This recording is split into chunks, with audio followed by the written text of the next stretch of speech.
how do you think we get more younger women involved in our community? Jenny, I know you guys do a great job of reaching out to women in the purchasing. Can you expand on that a little bit? Well, when we started, it was usually just the man who would turn up to buy the system. But it's not that we've done something to change that, but we've seen the change happening, that now usually every man who walks in to buy a system is accompanied by his wife or some woman from the family. And it isn't just for the look test. It's also for the sound test. Yes. And it's a joint decision, which is a great shift from how it used to be, or how I still see in here, actually. But in Delhi or in India, largely, we see that it's a family decision to buy a system. While that doesn't translate to women joining the business so much, which I see a lot of them here.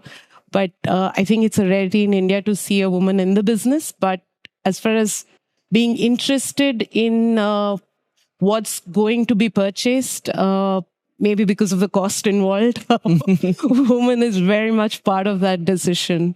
And what has been done to include more women? I think it just means going out shopping together. That's it. Yeah. And it helps that a lot of our stores are located in high-end home segment markets, which is where you also go to buy your furniture and a lot of things that women are interested in traditionally. Mm-hmm. And this just becomes a part of it. You know, what goes into their home is very much their decision too. I think part of is, or let's say a little problem is that the focus is very much on the technical part of the devices, equipment, and so it's all like in the car world. You have all the technical specification, and this is something what men are really like to be into and comparing and discussing, and the music is what we are manufacturing or distributing or talking about or writing reviews and news about. It's actually about music reproduction. But if you're at the high-end shows, my impression is always that the music is much more back, and the emotion when you're listening to music, it's not the main thing what exhibitions or sometimes manufacturers, for my opinion, seems to reach. In our home, we have a very elaborate system, but it's in the living room. So we do not have it as a separate space in which a door gets closed off and no one else has access to. Because unlike my father's system, which was only a turntable with a needle, that I wasn't allowed to touch.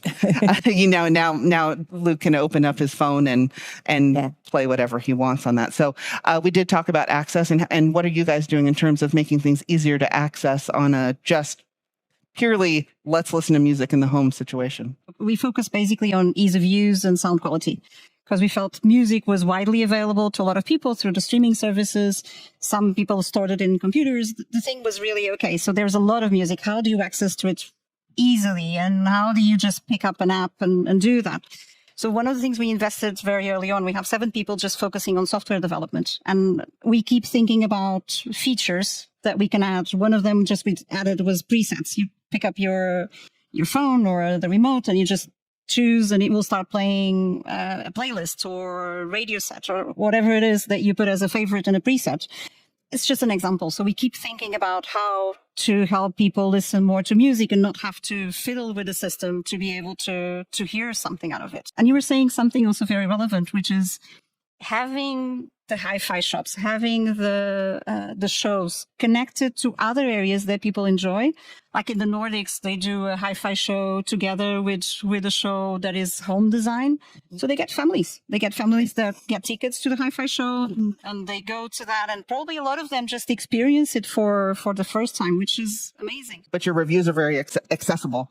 They're not written in a way that seems hoity-toity. That's it. And we don't focus on... There is the technical aspect, because obviously people who are reading a review, they want to know how to use something and they want to know certain technical aspects, but we don't do measurements. We believe that basically that's the manufacturer's job. They're going to test their equipment. They're going to send us the measurements of what it does. And, we can put that into the reviews and the news. But I don't want to sit and read a review that just goes, well, this does this and this does this. And it just, we want to be excited. How does it make you feel when you, like you said, when you play your favorite track on a new piece of equipment, and what the sound is like, and how it makes you feel. So yeah, I think that focus of it isn't just the nitty gritty technical, sometimes, dare I say it, quite dull stuff. Not everybody wants that. Some sites do that, and there are people that like that, but there is a place for that. But I think that making it accessible for people to read about, making it exciting, making it interesting, making it attractive.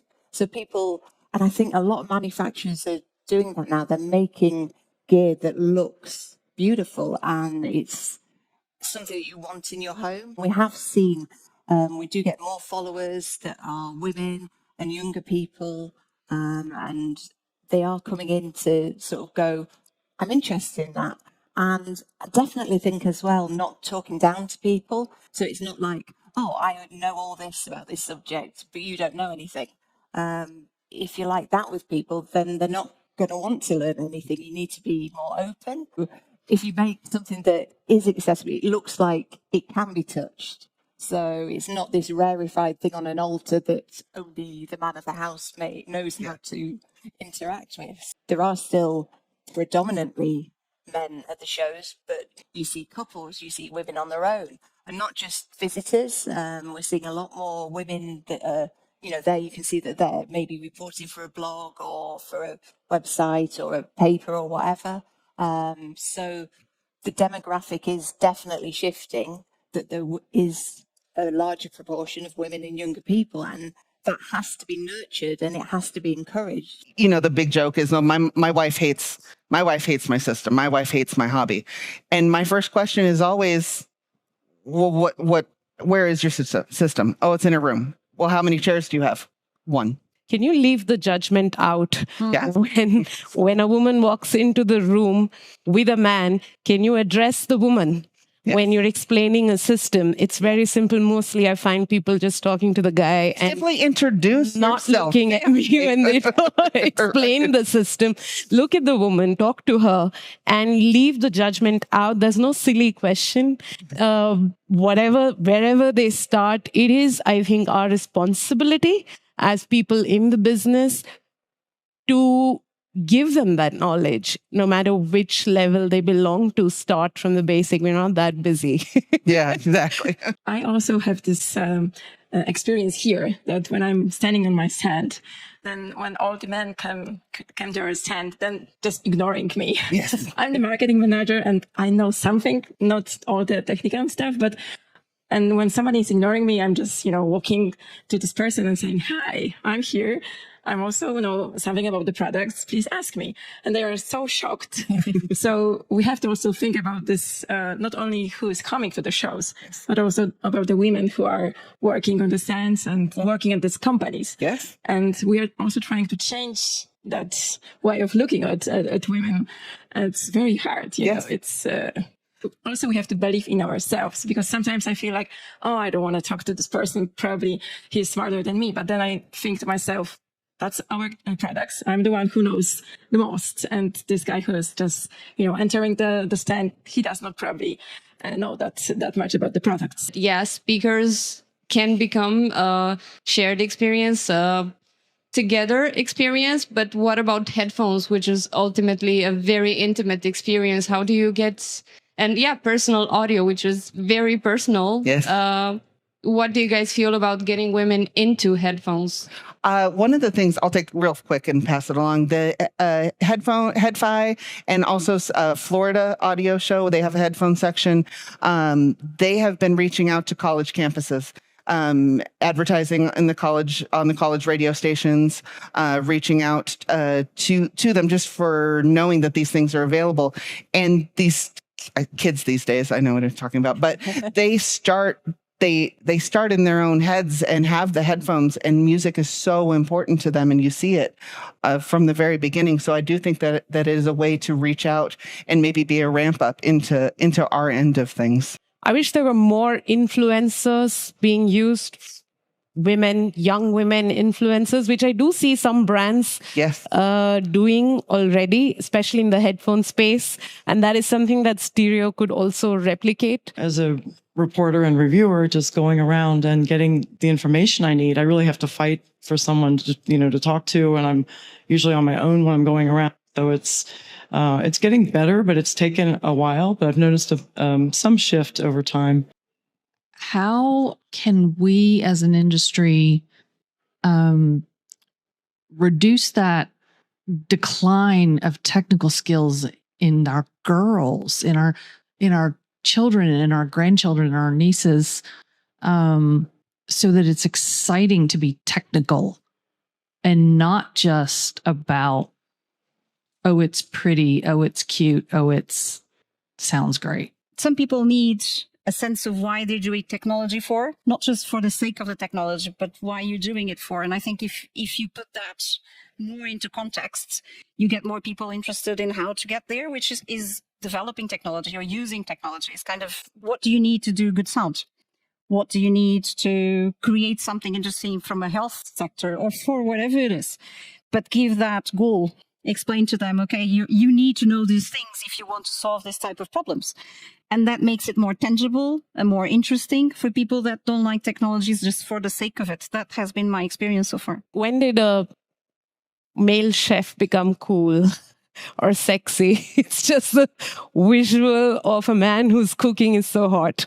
I think the visual of a woman getting her hands dirty with the technical work, like in TV, we used to carry the cameras, we used to roll out the cables, we used to do the dirty job, and we used to aspire to do that because visually that was cool. I had just been in TV and I was like, I want to do that. I wish there was that visual in audio of not just women posing pretty with the system, but actually doing the dirty work of setting it up and what goes into it. I wish that visual was put out there. The more we see it, it's beautiful if we look at it often. And I think more women would want to be doing that. It's just cool. Let's just make it cool by putting it out there all the time. I mean, I saw a really cool video on Facebook. It was Matt Weisfeld's little daughter, Shyla, and she was here and she was setting up a cartridge, and this is a 7-year-old, and she's been brought up to get the cartridge and put it on. And, more of that. That is the stuff that is cool. And that is the stuff that people will see and go, yeah, I want to do that. So, now you're giving me food for thought. Our employees at Cardas Audio are the most balanced gender-wise that we've ever had. And one of our top technicians is a woman who, obviously one of my friends. And so now we're going to be like, Shayla, guess what? You get to be in our you get to be in our promotions now. If normal, women magazines would present more cool stuff, like cool cars and cool speakers and cool whatever, not only in the GQ or in the men magazines, it would be cool to have some technical words, not too technical, but you can still Google. And so we would learn something more about everything that is interesting for everybody, because if I'm interested to buy a magazine for a flight or for a trip by train, I always buy the GQ because I read all my whatever makeup tips and stuff my whole life, and it's boring. So yeah. I'm interested in the other stuff, but sometimes it's too technical. So it would be cool to do it step by step. When I hear a guy talking about how many watts his amplifier has, the efficiency of his speakers, and the capacitance of his cables, I think, do you even like music? I want to listen to music that makes it hard not to cry. So perhaps, I'm not suggesting there be a man in audio forum, but if there was and I was leading it, I would suggest this is our crutch too often. Change the perspective. The default should not be knowing all this stuff. You need to know it. You're an engineer. If you're not an engineer and you know some of these things, get over it. Perhaps we should turn the world over to the perspective of, I want it to be easy. I want it to sound beautiful. And that does not mean dumbing it down. Yeah. That means getting it right. I've got lots of friends, both male and female, who aren't really interested in good quality hi-fi because they really, the ease of use is just not there for them. So I think ease of use is a good thing for everybody. It's a self-identifying, relatively young person who is both young and a woman. I think one thing that we have to think about is how accessible something financially. I think increasingly the things that are being put out into the world are the biggest, the most expensive, the flagships, and increasingly the more accessible devices, speakers, headphones are kind of being put to the wayside. And for someone who is wanting to get into it, having a $70,000 speaker be the thing that is shoved in their face, I think it immediately makes them withdraw. Yeah, it's really hard. And I also think that when you go to shows like this, people do bring the more expensive things because they want to show them off. But is there any focus on marketing the more entry level? It's a hard balance because in terms of having a return on investment, right? You do put your R&D money into those more expensive things, and then the trickle down effect into the smaller things. But I know MoFi had a room at Axpona that was super easy. It was speakers and a streamer and a power cord. And that was it. It was like $5,000 and you had everything you need. Again, $5,000 is a lot of money, but it was all in one, and it was a great starting point. So again, you have that system for a few years. It's accessible. Okay, what's the next? It's the reason why we, although we've over the years moved into high end and higher end audio, but we never let go of what we started with.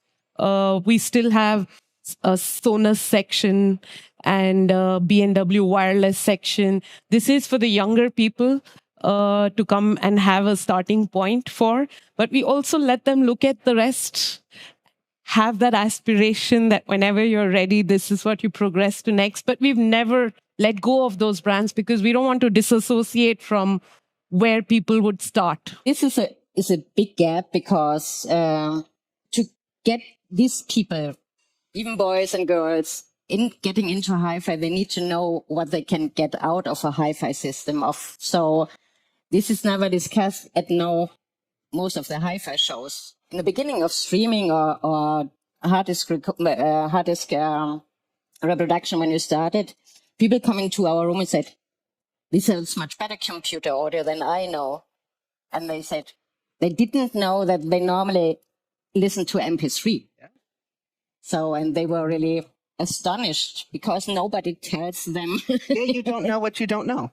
There are some female influencers who listen to music, but he explained that they use a complete different language, how they enjoy music and listen to music and give vinyl tips. But the tech, it's not in front. Our son was like, came to us and says, "I'm the top 2% of listeners for whatever band he was listening to." And I was, yay. Good for you. I don't know how to, great. But again, that is something that the other systems are lacking, that even though they sound better, even though our child knows how to listen and to hear the quality, Spotify wins. So I do think there's room for growth in that department as well. We all know that hi-fi tends to be really expensive. And I think we all know that there's still a gap between salaries between women and men. Could this be a reason why women buy less hi-fi equipment? Maybe it's not because of technical reasons or not because we don't understand it. Maybe we use money in a different way because we don't earn as much sometimes. And my second question is, do you mind or do you care about how many women work in your companies? Because I think this is also something like a way of integrating women into the hi-fi world. And it's not just about buying, but also being part of the, backstage. That's definitely true for India because usually like I was telling you, I've not heard of a woman cave in any house. It's usually a man cave because he's the one who holds the power with the money. So most women are not, perhaps, if they're not financially independent, which is the case for a majority of women in India, except perhaps in the urban setting, it's usually the man who ends up taking that decision. And I do see the couples who walk in are usually the ones who are sharing that cost, or the ones who are very involved in the decision making, even if financially it's only one of them sponsoring that. But I don't know how to help that. Of course, this is a situation outside of our control. However, it's just a matter of like how when you buy a car, it's not usually the man who goes out and buys a car on his own. The woman is part of that decision. And I think it's just a matter of making audio also something like that, that you do together. And it's not something that only like, oh, you're the one with the money, so you're going to have a say on it and the other one doesn't, because it's going to the same house. That's what we've been talking about all this while. It's just a conditioning, which is in India, we can see a lot of people already changing, which is great, but a lot more to do.